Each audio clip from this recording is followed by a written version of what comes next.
સાહેબ કહેવાય એ બધું રહેવા દે, વીજળીનું અંગ્રેજી બોલ એટલે પાસ કરી દો. અત્યારે હવે કોરોનામાં કોઈ નાપાસ કરવાનું નથી. વીજળીનું અંગ્રેજી બોલ એટલે પાસ. અંબાલાલ ઊભો થઈને કે ઇલેક્ટ્રિસિટી.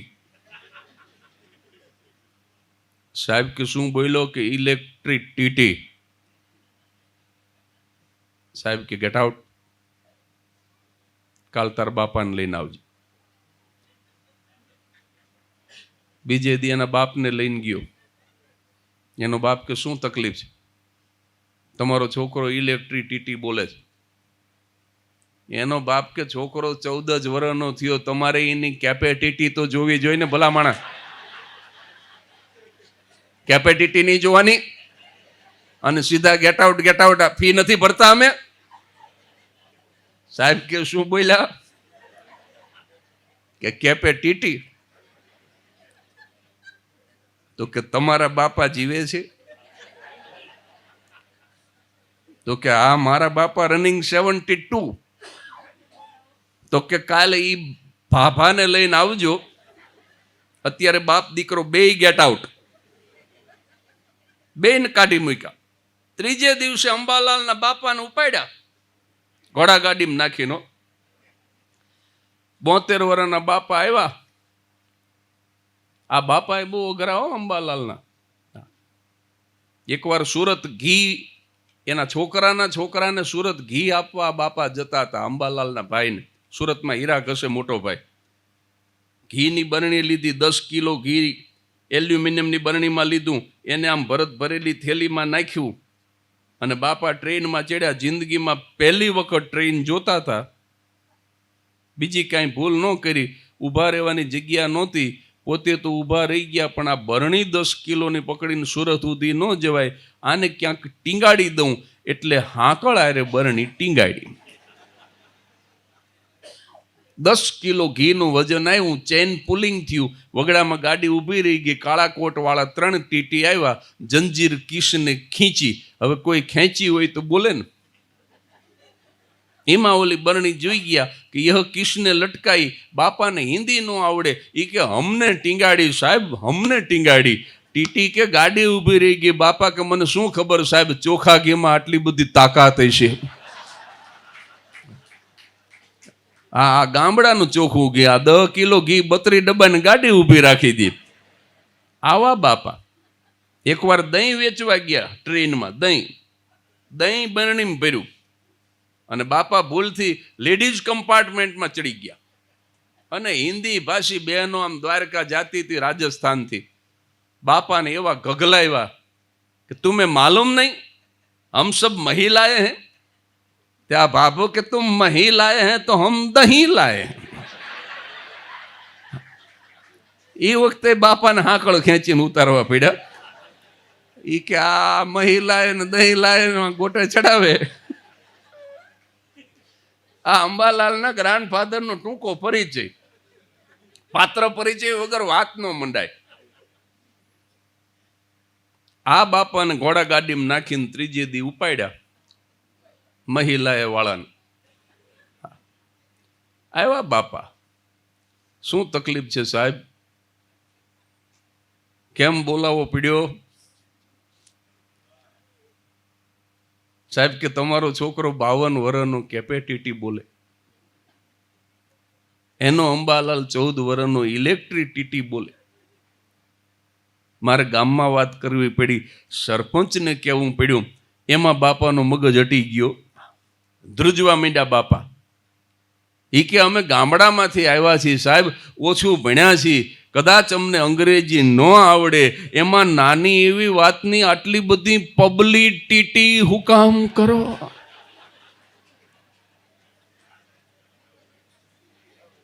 સાહેબ કે શું બોલ્યા? એ કે પબ્લિસિટી.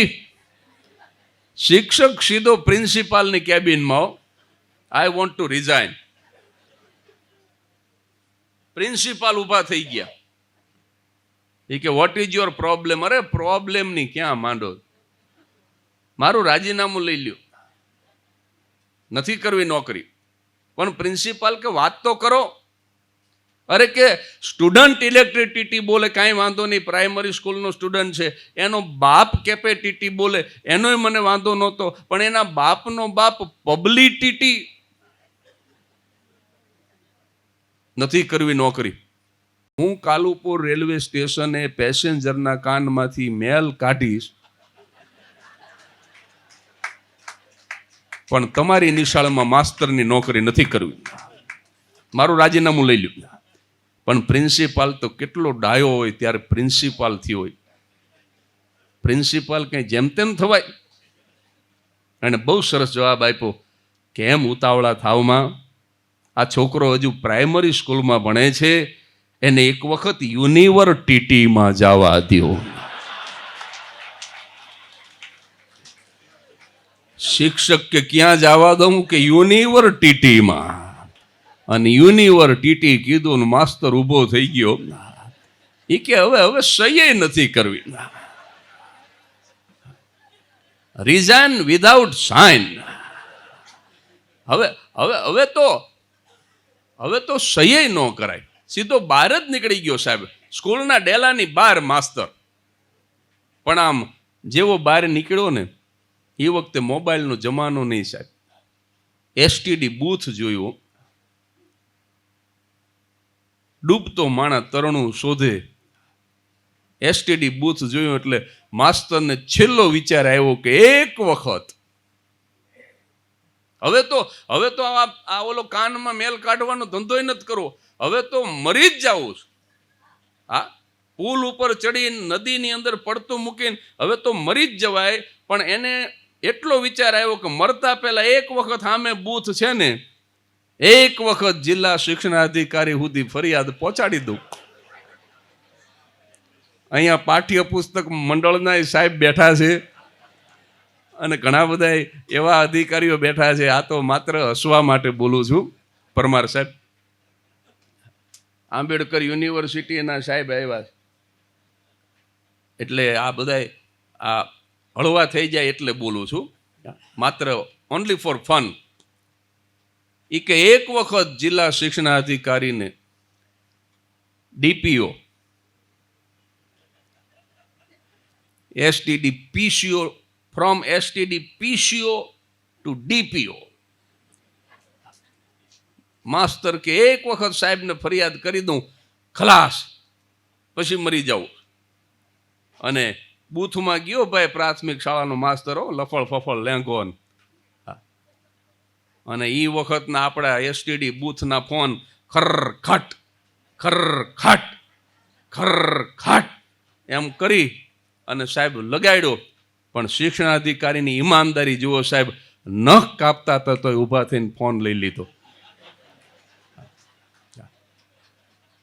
ડ્યુટીઓ પર હોય ત્યારે કામ કરવાનું.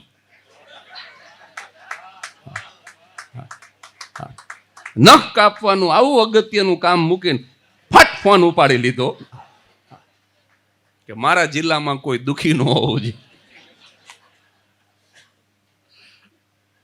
ફોન ઉપાડ્યો, હલો, સામેથી માસ્તર બોલ્યો, એ કે તમારા જિલ્લાનો એક માસ્તર મરવા જાય છે.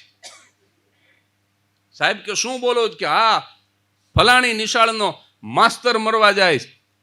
એટલે તરત જ સાહેબે કીધું કે શું કારણ છે? માસ્તર કે સાહેબ હવે કારણ ન પૂછો તો સારું કે નહીં, મને તાત્કાલિક કારણ જણાવવામાં આવે એવું આથી હુકમ કરવામાં આવે છે. હા, અમુક અધિકારીઓ સાહેબ હુકમની ભાષામાં જ વાત કરે. આથી હુકમ કરવામાં આવે છે. ઘરે નીકળે ત્યારે કઈ નીકળ્યો, હા, કે સાંજે રીંગણા બટેકાનું શાક કરવાનો આથી હુકમ કરવામાં આવે. પણ એ જાય ત્યારે કોઈ દી એનું કીધેલું ન કર્યું હોય, કારણ કે હુકમ નહીં, હુકમ રહોડામાંથી થતો હોય. તમારે આવીને ડુંગળી સુધારવાની થશે એવો આથી હુકમ કરવામાં આવે તો સાહેબ બેસી જાય. હાલો,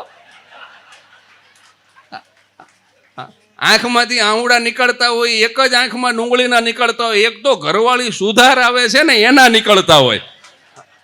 કારણ કે ઓલા પણ બેલ દબાયું દબાયું પાણી મગાવ્યા હોય.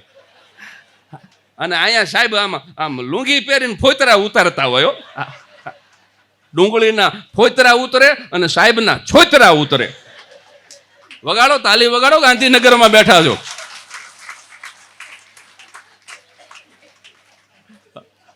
અધિકારીઓને એમ ન થાય કે અમારી રમૂજ કોઈ નથી કરતું. આ બધા એવા ઓદાવાળા છે ને, એને આનંદ કરાવું છું. બધાને મારા માનીને હું મજા કરાવું છું. બાકી તો એ કહાની હર ઘર કી. જો આમ હાવ રમૂજમાં જ લેજો, હાવ રમૂજમાં આ વાત નીકળી છે એટલે. અત્યારે એવું ઘણું આવ્યું કે જે હું કોઈ દી બોલ્યો નથી. જે હાવ અત્યારે તાજા વિચાર આવ્યા હોય ને, આ ફોતરા ને છોતરા, હું 3000 પ્રોગ્રામમાં કોઈ દી નથી બોલ્યો. હું આ સ્ટેજના મારી રોજી રોટીના સોગંદ ખાઈને કહું છું કે આ ડુંગળીના ફોતરા ને સાહેબના છોતરા, આ વિચાર ગાંધીનગરમાં જ આવે. અને આ બધાને જોયા એટલે, કારણ કે આ બધા સીએમ સાહેબની ઓફિસમાં કામ કરે છે એટલે આ બધાને જોઈને હુજે છે. આ કોઈ દી નથી બોલ્યો. પણ હવે એક વાત હાવ હળવાશથી લેજો. મોદી સાહેબનું રાજ રહ્યું ને, એ અંકુટ જેવું, શેટેથી જોવાય, અડાય નહીં. અંકુટ જેવું. હા, શેટેથી જોવાય, મોઢામાં પાણી આવે, પણ અડાય નહીં. અને સાહેબે જેટલા નિર્ણય લીધા ને રાતે લીધા. જો નોટબંધીનો નિર્ણય 8 વાગે, મિત્રો 8 વાગે એવું બૂચ મારી દીધું, સવાર સુધી આપણને ઊંઘ ન આવી.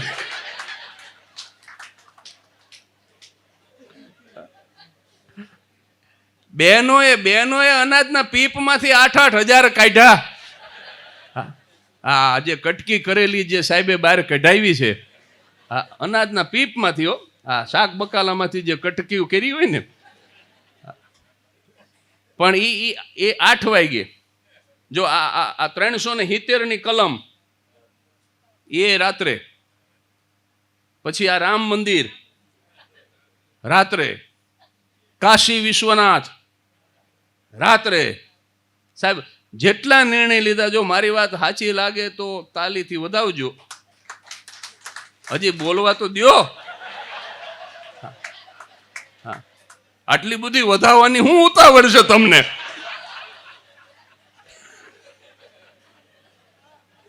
સાહેબે જેટલા નિર્ણય લીધા એટલા રાત્રે લીધા. એનું કારણ શું છે કે ઘરે કોઈ ના પાડવા વાળું નહીં. કોઈ એમ કે સાનામાના હોઈ જાવ, અને આપણે કાંઈ નથી કરી શકતા, કારણ કે આપણને ગોદડું ઓઢાડી જ દે. સાનામાના હોઈ જાવ. આ હોડાવી દીધા ને એમાં આપણે અહીંયા રહ્યા. અને સાહેબ વડનગરથી દિલ્હી સુધી પહોંચી ગયા. એટલે આ હસવામાં છે વાત. પણ જો આ પ્રતાપ, અને આપણને પાછા શું છે, આ બહેનો રહ્યા ને 3 વર્ષ સુધી હાડી પહેરે, 3 વર્ષ સુધી, પછી ડિઝાઇન જતી રહે, રંગે જતો રહે ને, પછી એના ગોદડા બનાવે અને એ પાછા આપણને ઓઢાડે.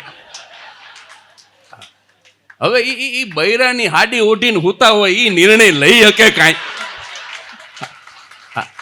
એ 370 નહીં, આ 3 નો હટાવી શકે. બૈરાની હાડીઓ પહેરીને હુતા હોય, એ શું નોટબંધી કરે? એ ઘરમાં લોટબંધી એ ન કરી શકે. એ અનાજ દળાવા લાઈનમાં ઉભો હોય, ચટાપટા વાળો ચડો પહેરીને. આ બરમુડા પહેરીને અનાજ દળાવવાની ચકીએ ઉભા હોય, એ શું નોટબંધી કરે?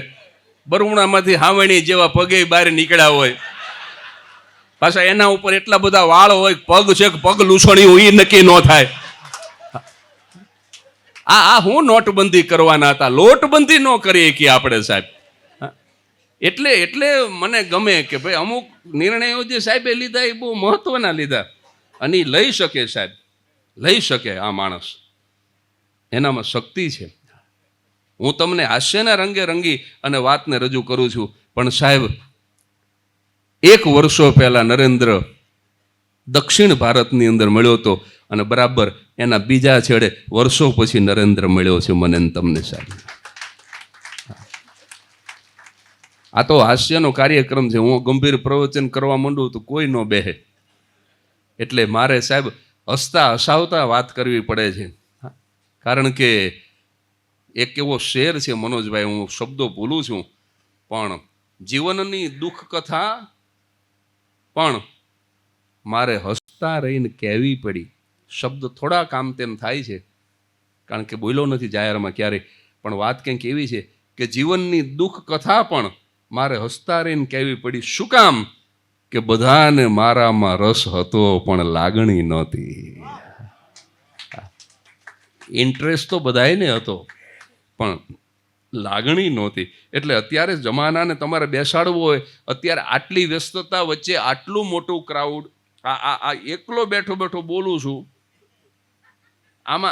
આમાં જો સાહેબ એક નિખાલસતાથી તમે સાંભળી લો બરાબર, કે આમાં કોઈ પણ જાતની વેશભૂષા ખરી ભાવિનભાઈ? આ તમે આખી દુનિયામાં ડાન્સનું ગ્રુપ લઈને જાઓ છો, આ માણસે સૌથી વધુ કાર્યક્રમો ડાન્સના કર્યા ભાવિન પટેલ, અને સીએમ સાહેબના કાર્યક્રમો સૌથી વધારે એણે કર્યા, પીએમ સાહેબના કાર્યક્રમો સૌથી વધારે એણે કર્યા, અને બહારગામથી આવેલા પીએમ સામે પણ લોકનૃત્યની સૌથી વધુ રજૂઆત તમારા ગાંધીનગરના ભાવિન પટેલે કરી છે.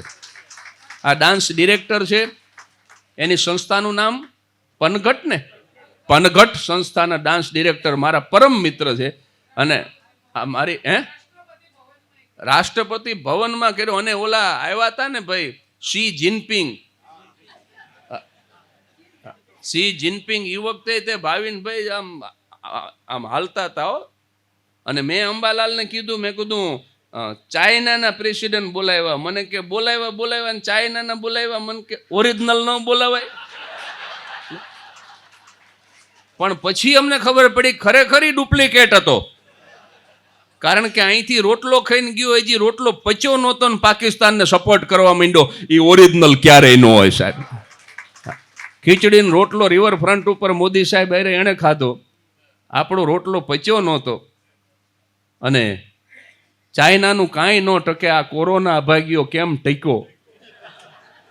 નહીતર ચાઇનાનું કાંઈ ન ટકે. પણ હવે પાછો અહીંયા જ્યાંથી આવ્યો અહીંયા જતો રહ્યો છે. હા, અવસ્થા આંબી ગઈ છે. મેં કીધું એમ વેન્ટિલેટર ઉપર છે. જ્યાં જન્મો તો ત્યાં જ પાછો મરવા ગયો છે, અને ત્યાં સમાધિ લઈ લે એવી પરમ કૃપાળુ પરમાત્માને પ્રાર્થના કે આ બીજી વાર ન આવે કોઈ દી. હા, એટલે શિક્ષણાધિકારી સાહેબે કીધું, એમ ન બોલો ભાઈ. તમને ઘણીવાર એવું લાગશે કે એ ભૂલો, બરાબર ને? પણ મારી માં મને યાદ કરાવી દો. હું કદાચ આમ જતો રહું આડે માર્ગ,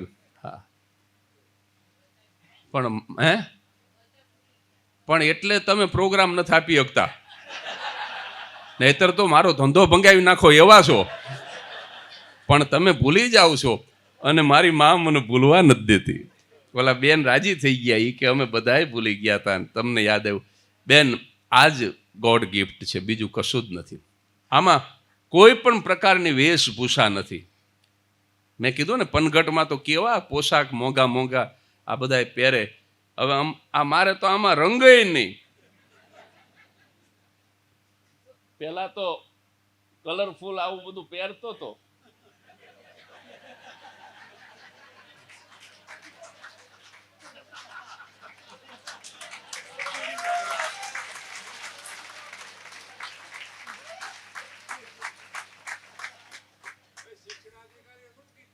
હજી એને વાર છે. શિક્ષણાધિકારી શું કીધું કે બરાબર 12 વાગે શિક્ષણાધિકારીનો જવાબ આપીને બરાબર 12 વાગે હું પ્રોગ્રામ પૂરો કરી નાખીશ. બરાબર 11:30 મને કીધું હતું, પણ અડધી કલાક હું છૂટની લઉં છું, ભલે થઈ જાય. હા, એટલે તમારે 14 મિનિટ અને 34 સેકન્ડ હજી બેહવાનું છે. હા, તમ તારે પાણી પીવો બેન, કાંઈ વાંધો નહીં. મૂળ તો તમારે મને દુઃખી કરવો છે ને, મારી સામે બાટલા કાઢો છો, કારણ કે તમને ખબર છે કે આ પાડાની જેમ ગાંગરે છે, આને તરસ લાગી છે, એની સામે પીવું ને એટલે અભાગીઓ વહેલું બંધ કરી દે. ના પીજો બેન, એ મારા પરિવારના પીજો પીજો, હું તો આનંદ કરું. એમની દીકરીના લગ્નમાં મારો પ્રોગ્રામ રાખ્યો હતો, અને જેણે જેણે દીકરીના લગ્નમાં પ્રોગ્રામ રાખ્યો છે બધાયનો મેં રેકોર્ડ રાખ્યો છે. બધાયના ઘરે પહેલા ખોળે માતાજીએ દીકરો દીધો છે.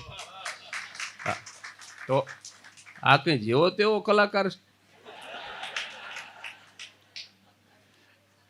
વરને કોણ વખાણે? વરની માં. એટલે આમાં કોઈ વેશભૂષા નથી, આમાં કોઈ રંગભૂષા નથી.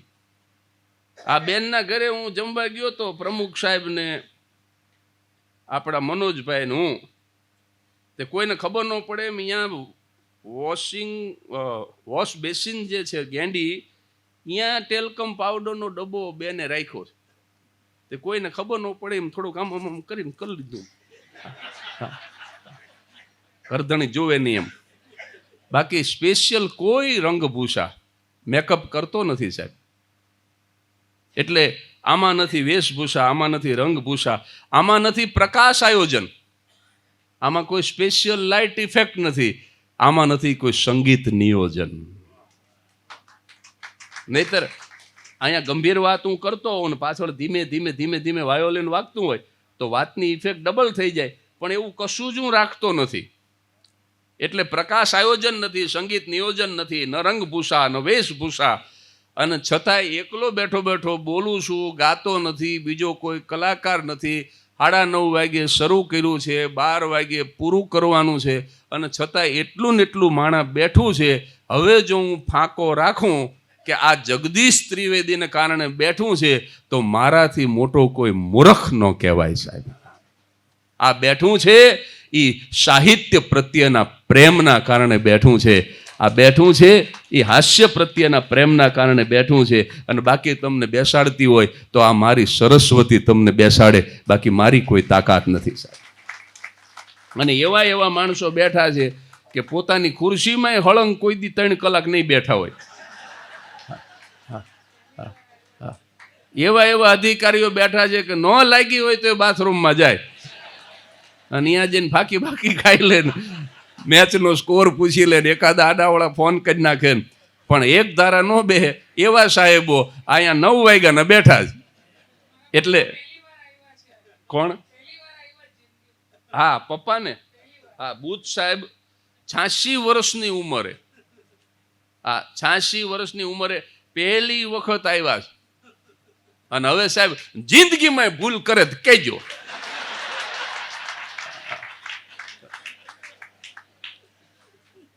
એટલે આ 86 વર્ષની ઉંમરે આ 9 વાગ્યાના બેઠા છે. એટલે આ કોઈ હું એવો ફાંકો નથી રાખતો ને ઈમાનદારીથી હું આ સ્વીકારું છું કે સાહેબ આ મારા કારણે શક્ય ન બને. કોરોના કાળની અંદર કાર્યક્રમો સદંતર બંધ હતા, અને છતાંય હળવદની સરકારી શાળા હું આખી ચણી અને લોકાર્પણ કરી શીખો, એ પણ મને ખબર છે કે મારાથી ન બને.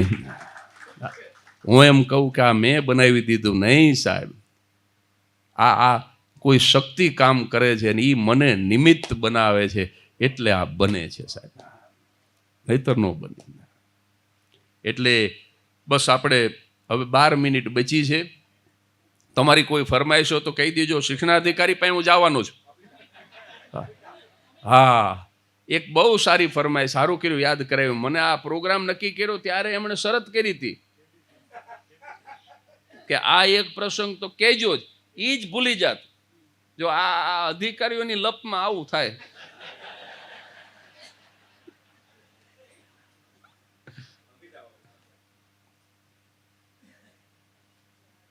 પ્રતાપ નારાયણ નામના એક પતિ, સુરસતી નામની એમની પત્ની, મૂળ તો ઉત્તર પ્રદેશના બસ્તી જિલ્લાની અંદર શ્રાવ નામના રાજાએ એક નગર વસાવ્યું.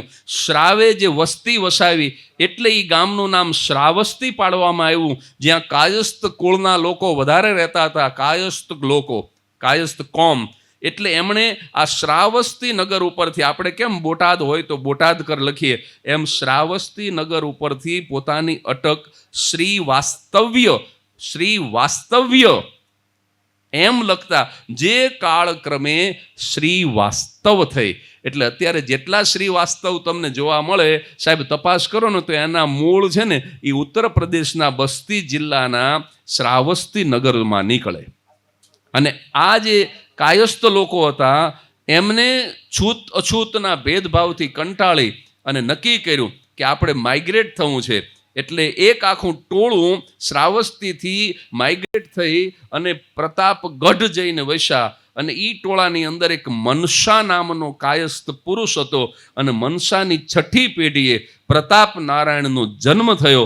અને એ પ્રતાપ નારાયણે એનાથી વધારે વિકાસ કર્યો. એ પ્રતાપગઢથી અલ્હાબાદ પહોંચ્યા. એ ગામડામાંથી શહેરમાં પહોંચ્યા અને અલ્હાબાદમાં જઈ અને શૂર સતી નામની એક યુવતી સાથે લગ્ન કર્યું. દાંપત્ય જીવન શરૂ થયું. ભગવાને એક પછી એક 5 સંતાન, 5 બાળકો આપ્યા. પણ કમનસીબી એ હતી કે એક પણ બાળક મોટું ન થતું, બાલ્યાવસ્થામાં જ ગુજરી જતું.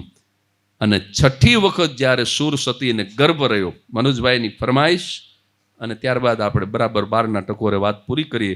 6ઠી વખત જ્યારે શૂર સતીને ગર્ભ રહ્યો ત્યારે સગાવાલા મિત્રોએ કહ્યું કે સગર્ભા સ્થિતિની અંદર શૂર સતી જો હરિવંશ પુરાણ વાંચે. સાહેબ આપણા શાસ્ત્રોની, આપણા પુરાણોની તાકાત તો તમે જુઓ. હું અંધશ્રદ્ધા ફેલાવવા માટે નથી કહેતો સાહેબ, પણ હું પ્રમાણ આપું. આ સત્ય ઘટના છે. હરિવંશ પુરાણ એને શ્રદ્ધા અને ભક્તિથી વાંચ્યું, પતિ પ્રતાપ નારાયણ પાસે સાંભળ્યું. એટલું જ નહીં, પણ 6ઠ્ઠા નંબરના સંતાન તરીકે જે દીકરાનો જન્મ થયો, હરિવંશ પુરાણ પ્રત્યેની શ્રદ્ધાને કારણે એ દીકરાનું નામ હરિવંશ રાય રાખ્યું. અને જુઓ સાહેબ આપણા શાસ્ત્રોનો પ્રતાપ કે 6 બાળકોમાંથી કોઈ 96 મહિના નહોતું જીવું, 2 બાળકો તો 96 દિવસ નહોતા જીવા, પણ હરિવંશ પુરાણ વાંચ્યા પછી હરિવંશરાય જન્મા એ 96 વર્ષ જીવા સાહેબ. 27મી નવેમ્બર 1907ના દિવસે એમનો જન્મ થયો અને હરિવંશરાયનું મૃત્યુ 14મી જાન્યુઆરી 2003ના દિવસે. પૂરા 96 વર્ષ હરિવંશરાય જીવા. પણ એમના જન્મ પછી વળી પાછું લોકોએ કીધું કે હરિવંશ પુરાણ વાંચીને ભલે આ બાળક જન્મ્યું, પણ જો તમે એને દલિત સ્ત્રીની છાતીએ ધવડાવો, દલિત સ્ત્રી જો એને ફીડિંગ કરાવે તો આ બાળક 100% નહીં મરે. એટલે બીજો અખતરો પણ આ દંપતીએ કર્યો. અને લક્ષ્મણિયા નામની એક દલિત સ્ત્રી, એણે નાનકડા હરિવંશરાયને ખૂબ જ પ્રેમથી ધવડાવ્યા, એને દુગ્ધપાન કરાવ્યું. પણ કરુણતા એ હતી કે જે આ કાયસ્થ કુળ હતું, એમની જે જ્ઞાતિ હતી, એ બહુ ઊંચું કુળ ન કહેવાય. પણ છતાં એ લોકોએ એમ કીધું કે હે હરિવંશ પ્રતાપ નારાયણ, તે તારા દીકરા હરિવંશને દલિત સ્ત્રીની છાતીએ દવડાવ્યો, એટલે આજથી તમારો પરિવાર નાત બાર. આજથી તમારી સાથે રોટી બેટીનો વ્યવહાર નહીં સાહેબ. હવે આ કુળ જ હરેશભાઈ બહુ ઊંચું કુળ નહોતું, એણે દલિતોનો વિરોધ કર્યો સાહેબ. આ તો કેવી વાત થઈ કે લાલુ પ્રસાદ યાદવ ભ્રષ્ટાચારીનો વિરોધ કરે. હા, અને હું આ બધી બાબતોથી બહુ હું આનો વિરોધી સાહેબ, જન્મથી વિરોધી. કારણ કે રંક અને રાયમાં ભેદ ન હોવો જોઈએ સાહેબ. સાક્ષર અને નિરક્ષરમાં પણ ભેદ ન હોવો જોઈએ. ધર્મના નામે, જ્ઞાતિના નામે આ હોવું જ ન જોઈએ. પણ હરિવંશરાય બચ્ચન હજી નાનકડા હતા અને એ પરિવારને નાતબાર મૂક્યો કે તમારી સાથે રોટી બેટીનો વ્યવહાર નહીં, એટલે તમને દીકરી આપી નહીં, તમારી દીકરી લઈ નહીં, તમને અમે જમવા બોલાવી નહીં, તમારા અમે જમીએ નહીં, કોઈ જાતનો વ્યવહાર નહીં સાહેબ. નાતબાર મૂક્યા. અને હવે તમે સાંભળજો સાહેબ, હરિવંશરાય બચ્ચનના દીકરા અમિતાભના દીકરા અભિષેકના ઘરે આ જે જ્ઞાતિ દીકરી આપવાની ના પાડતા હતા, એના ઘરે મિસ વર્લ્ડ ઐશ્વર્યા રાય વહુ બનીને આવી સાહેબ. એનું કારણ શું ખબર છે? નાનકડા હરિવંશરાયને જ્યારે ખબર પડી કે મારા પિતાને જ્ઞાતિ આવો અન્યાય કર્યો, તો એનું કારણ શું? તો કે એમની અંધશ્રદ્ધા. આ નિરક્ષરતા એનું પાયાનું કારણ, અંધશ્રદ્ધાનું કારણ તો કે નિરક્ષરતા. અને નિરક્ષરતાને કારણે જો આ બન્યું હોત, આ બધા જો અભણ ન હોત, તો અમને નાત બાર ન મૂક્યા હોત. એટલે નાનકડા હરિવંશરાય બચ્ચને પ્રતિજ્ઞા કરી કે હું ખૂબ ભણીશ. અને સાહેબ, શબ્દ કહું તમને, અંડરલાઈન કરીને લખી રાખવા જેવા શબ્દો. હરિવંશરાય બચ્ચને પ્રતિજ્ઞા કરી કે હું જ્ઞાન અને શિક્ષણની નૌકામાં બેસી મારા પરિવારને અપમાનની વૈતરણી પાર કરાવીશ.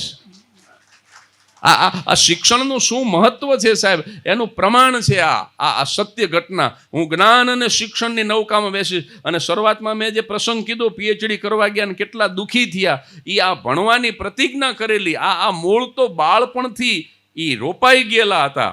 અને પછી પ્રોફેસર થયા ત્યારે એ આટલી વિષમ પરિસ્થિતિ વચ્ચે પણ ઇંગ્લેન્ડ જઈને પીએચડી થયા, પોતાના પરિવારને પણ ભણાવ્યો, એના સંતાનો પણ ભણ્યા. અને એના કારણે શિક્ષણના પ્રભાવથી ઐશ્વર્યા રાય એના ઘરે પુત્રવધુ બનીને આવ્યા. એટલે સાહેબ, આખી વાતનું તારણ જગદીશ ત્રિવેદી એટલું જ કાઢે છે કે માણસ પોતાના કર્મથી મહાન છે, જન્મથી મહાન નથી.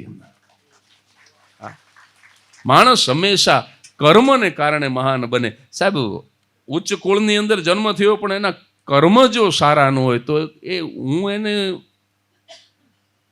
ન સ્વીકારું સાહેબ. એટલે વિશેષ કશી જ વાત નથી કરવી. 2 મિનિટ બચી છે. STD PCO to DPO. માસ્તરે ફોન કર્યો, ખરખટ નખ કાપતા કાપતા સાહેબ ઊભા થયા. આથી હુકમ કરવામાં આવે છે, શું કામ મરવું છે? માસ્તરે જવાબ આપ્યો, એ કે સાહેબ, સ્ટુડન્ટ ઇલેક્ટ્રિસિટી બોલ્યો, એનું મને દુઃખ નહોતું. એનો બાપ કેપેસિટી બોલ્યો, એનું મને દુઃખ નહોતું. એના બાપનો બાપ પબ્લિસિટી બોલ્યો, એ કદાચ હું સહન કરી જાત. પણ આપણા જ જિલ્લાની એક શાળાનો પ્રિન્સિપાલ યુનિવર્સિટી, શિક્ષકનો હાથ તીણો થઈ ગયો કે પ્રિન્સિપાલ ઉઠીને યુનિવર્સિટી બોલે, હવે મારે મરી જ જવું છે. એટલે તરત જ શિક્ષણાધિકારી, જે ડીપીઓ હતા શિક્ષણાધિકારી, એને કીધું કે નહીં, તમારે મરવાનું નથી, આથી હુકમ કરવામાં આવે છે, તાત્કાલિક જિલ્લાની ઓફિસે આવી જાઓ. ઓલો કે સાહેબ, હું ગામડાનો માસ્તર, વાહન વગરનો. સાહેબ, હું શેમાં આવું? તો કે ઇન્ટરટીટીમાં.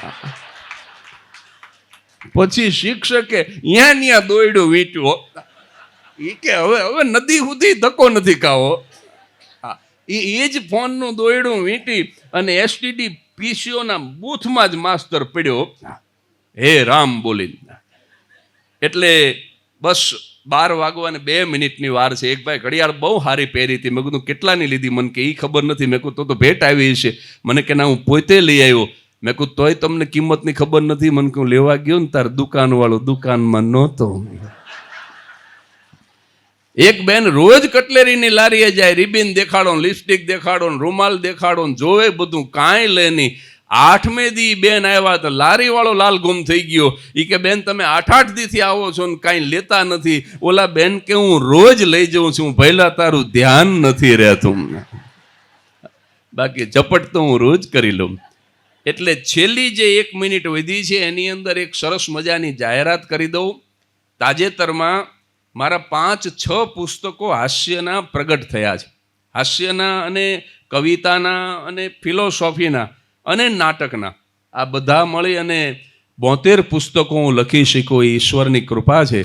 અને out of 72, 6 was awarded by Gujarati Sahitya Akademi અને સાહિત્ય પરિષદ દ્વારા એક પુસ્તકને જ્યોતિન્દ્ર દવે પારિતોષિક મળ્યું. અને આપ સૌ જાણો છો એમ કે ગુજરાત રાજ્યના પાઠ્યપુસ્તક મંડળે 7મા ધોરણના ગુજરાતી પાઠ્યપુસ્તકની અંદર મારો લખેલો એક હાસ્ય નિબંધ પાઠ તરીકે પસંદ કર્યો. અને એનાથી વધારે આનંદની વાત એ છે કે મહારાષ્ટ્ર રાજ્યએ 9મા ધોરણમાં બીજો એક નિબંધ પાઠ તરીકે પસંદ કર્યો. અને એ બંનેની અવધિ પૂરી થતાં હવે તાજેતરમાં અહીંયા પરમાર સાહેબ બેઠા છે, હવે તાજેતરમાં પાછો ફરીથી બીજો નિબંધ બદલી અને છોકરાઓ પાછો બીજો એક નિબંધ મારો લખેલો નવો પાઠ એ ભણશે, ઈશ્વરની કૃપા છે. પણ જે જાહેરાત હું કરવા જઈ રહ્યો છું એ છે કે હમણાં જે પુસ્તકો પ્રગટ થયા એમાં આપ સૌ મારી યુટ્યુબ ચેનલ કદાચ જોતા હશો, ન જોતા હોય તો તમે, મને એ બોલવું નથી ગમતું પણ તમે એ સબસ્ક્રાઈબ કરી શકો છો, કારણ કે એ આમ થોડુંક સંકોચ થાય કે લાઈક કરજો, ફોરવર્ડ કરજો, સબસ્ક્રાઈબ કરજો. ભાઈ એવું બધું કંઈ કહેવાની જરૂર નથી. પણ એક ચેનલ આવે છે અને એના ઉપર દર રવિવારે હું જોક્સ કહું છું અને દર બુધવારે હું મોટિવેશનલ વાત કરું છું. તો એનું સંપાદન 2 પુસ્તકો અહીંયા નવા જે બહાર પડ્યા છે એમાં અમે એવો ટેકનોલોજીનો અને આ સોશિયલ મીડિયાનો અમે એવો સદુપયોગ કર્યો છે કે આ પુસ્તકની અંદર દરેક આર્ટિકલની સાથે એક સેપરેટ બાર કોડ છે. એટલે તમારે આર્ટિકલ વાંચવું હોય ને કદાચ તમને વાંચતા વાંચતા કંટાળો આવે તો તમારે એ વાંચવો ન હોય તો એ બાર કોડને તમારા સેલફોનની અંદર તમે સ્કેન કરો એટલે તરત જ એ આર્ટિકલનો વિડીયો શરૂ થઈ જાય, તમે મને જોઈ પણ શકો અને સાંભળી પણ શકો. એવી રીતે એ તમામ આર્ટિકલ, એ પુસ્તકમાં રહેલા તમામ આર્ટિકલ સેપરેટ બાર કોડ સાથે રાખેલા છે. એટલે મારા પુસ્તક છે 4-5 નવા આવેલા અને આપ સૌ જાણો છો કે પ્રકાશક 25% ડિસ્કાઉન્ટ, તમે ક્યાંય પણ જશો તો 25% ડિસ્કાઉન્ટ આપે, પણ હું લાગણીથી મારા તરફથી 25% ડિસ્કાઉન્ટ આપવા માગું છું કે ગાંધીનગર જેવા પાટનગરની અંદર જ્યારે આવું સુંદર ઓડિયન્સ, સાહિત્ય પ્રેમી જ્યારે મને ઓડિયન્સ મળ્યું હોય, સંસ્કૃતિ જેવી સંસ્થા મને રમેશભાઈ, મનોજભાઈ અને પરેશભાઈ આ બધા મિત્રોના કારણે આજે મળી હોય તો 25% ડિસ્કાઉન્ટ હું આપું અને 25% પ્રકાશક આપે. એટલે અહીંયા 5-10-15 મિનિટ માટે આ કાર્યક્રમ બાદ મારા પુસ્તકો કઈ જગ્યાએ રાખેલા છે, ઉપર રાખ્યા છે, તો ત્યાં તમે જાઓ, ત્યાં મારા પુસ્તકો અડધી કિંમતે ઉપલબ્ધ છે. તો if you want to buy, you welcome. આપે ખૂબ પ્રેમથી સાંભળો. બરાબર 12 વાગી ચૂક્યા છે, વિશેષ કશું જ નહીં કહેતા. બડે ગૌર સે સુન રહા થા જમાના, હમ હી સો ગયે દાસ્તા કહેતે કહેતે. Thank you very much. હસતા રહેજો, પ્રસન્ન રહેજો, સ્વસ્થ રહેજો. Good night.